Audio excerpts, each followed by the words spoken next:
This is the beautiful Italian focaccia. Gorgeous, lots of flavour and very simple to make. Join us as we get baking our own beautiful focaccia.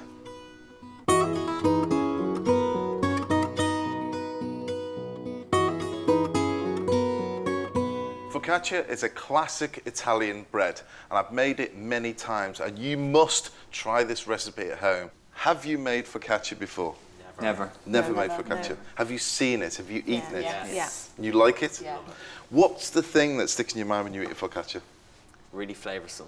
Yeah, where does that come from, do you think? The fillings, really, and the different herbs that you might use to put into it. Russell and Patrick are foodies and regularly explore their local restaurants and write about them. Friends Kate and Kim are both from Devon and love to bake cakes, but Kim says her 10-year-old daughter is a better baker than she is. I think my focaccia, though, will get them all baking and baking well. What I'm doing is I'm adding thyme, I'm adding salt, and I'm adding potatoes to it as well. And it roasts on the top of the focaccia when it's baking. Believe me, you are really going to want to try this at home. To start making the dough, I've got strong white bread flour, instant yeast, salt, and olive oil. You're making a focaccia in Italy, olive oil in these breads, I mean, it's throughout. I use it when I'm kneading, I use it on the top, I use it when it's finished, everything. Add water a bit at a time. You want a wet dough, as this helps the final focaccia have those irregular holes. You can see it's soft, it's squidgy. Yeah. Okay. Now you can see it looks a mess. Look at the state of my hands. Now the whole beauty when you're doing this is you use olive oil on the bench. Quite a lot. Okay. And you don't need to use a virgin oil, just any olive oil will do. I mean, I've used rapeseed oil as well, actually. And rapeseed oil is fine. Then work the dough until it's soft and sticky and all the flour has been incorporated. And all you're doing is building up the elasticity in the bread and making it nice and smooth. You can see it's quite rough. And if I try and open it up, it's getting there now, but you see it breaks? Yeah. So you've got to work through that to create a nice, smooth dough. Coat it in there again. Don't be afraid to add plenty of olive oil. This is focaccia. I mean, focaccia is olive oil. Yeah. With a bit of bread. When it's really smooth, cover and rest the dough until it's doubled in size.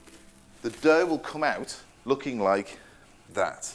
So again, this dough, it's full of air, smells fantastic. It smells quite beery. Yeah. It's fermented. Yeah.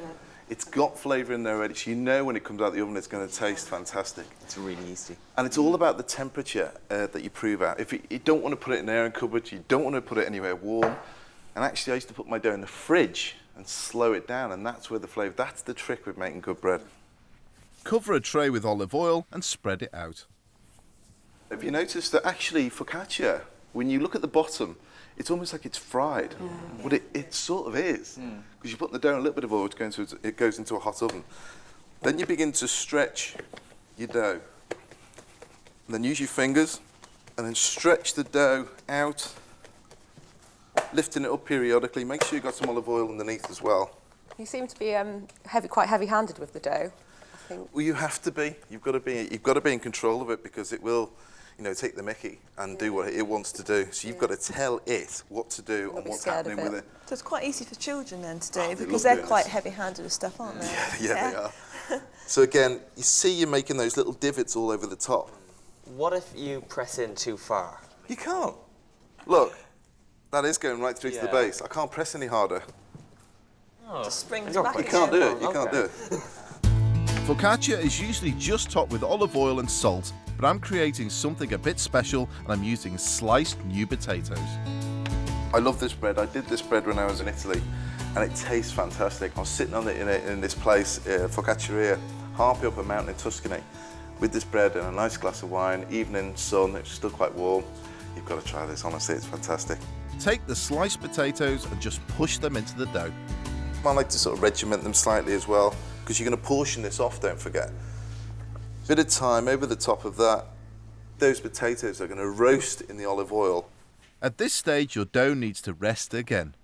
before it goes in the oven, I'll just push them down again, put a little bit of salt on, and they'll be absolutely delicious when they come out of the oven, I promise you. I've given all my students risen dough to make their own delicious focaccias. Now all they have to do is put the dough onto a tray and cover with potatoes and thyme. The proved dough just needs to be stretched out, but the ladies have decided to knead it again. The whole kneading thing tightens up the dough again. Right. At this stage, it's important that you just literally just open it up from the bowl, because once you start doing that, you're then tightening the whole structure up again. Got you. Okay. The boys seem to be doing a better job. Right, you're putting your dough in there now? In there, yeah. I might have stretched it a bit too much. Russell hasn't got his dough particularly even. It's key when you put it in the tray as well that it's all one level. That is one of the critical points. So start putting your potatoes on, but remember when you put the potatoes on, push them through to the bottom. Because as it proves, what happens is it folds around the potato and traps it in.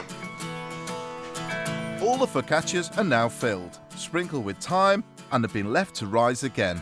Now they go into a preheated oven at 230 degrees for 20 to 30 minutes until golden brown. And look at them now. These would look impressive at any party. Here we go. It's one of my favourites actually, focaccia. I love focaccia. Made well is very difficult to beat. Beautiful smell. Oh, it releases very simply from the bottom as well. I like that. Let's just run a knife down here. Oh, that's nice actually. See the way it stretches there? It's a good indication that it's pulling up. But look at that, homemade focaccia with the thyme. You can smell the thyme, and then the salt, and then the potatoes on there as well. That's a nice looking focaccia. Have a bite with the potato as well. That tastes really good with the Salt potato. as well. Yeah, and the salt. Just give that a little bit of a lift.